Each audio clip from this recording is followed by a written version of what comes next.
Good morning, it's Stuart from We Sell Homes in Paradise down on the beach for another Beachside broadcast.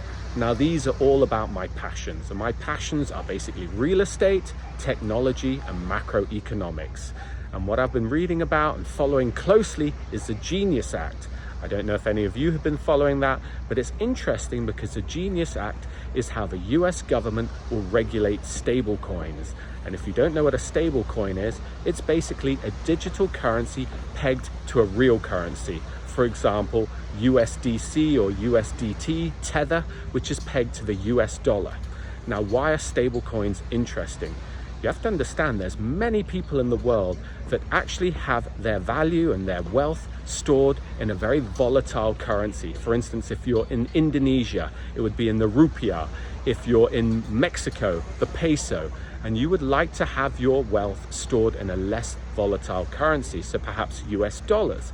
And the fact that it's a stable coin built on a blockchain means that you can have instantaneous transactions which are frictionless and you pay less fees on. Okay, so that's a good thing. Now, what is a blockchain?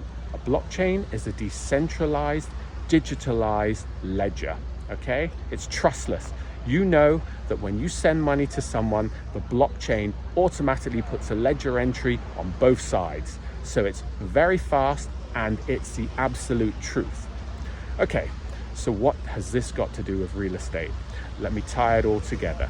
Well, firstly, when you have stable coins, it allows for transactions to be faster.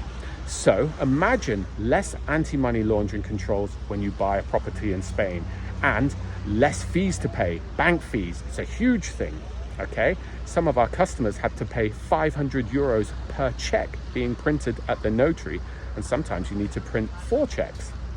So there's that matter. The other thing is it allows for global participation. So we're here down on the Costa del Sol. Imagine let's say you're someone in Turkey, reasonably wealthy, or someone in Nigeria, reasonably wealthy. The pain of anti-money laundering controls might prohibit you from buying and participating in real estate in markets like our own. With stablecoins, it makes that participation much more easy. Furthermore, stablecoins allow for fractional participation as well. So maybe 4 people could buy a share in a property, and this will open up new ways to sell properties. The other thing which blockchains will allow is for title deeds to be on the blockchain rather than sitting at the notary, which makes everything much more efficient.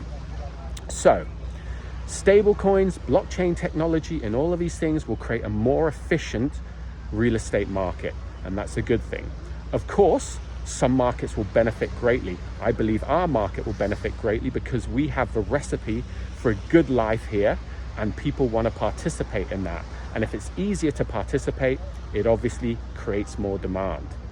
Now, the other interesting thing about stable coins, which is perhaps macroeconomics, is the fact that when you issue a stable coin, you are required to back it up. And how would you back it up? Well, you would back it up by buying US treasuries.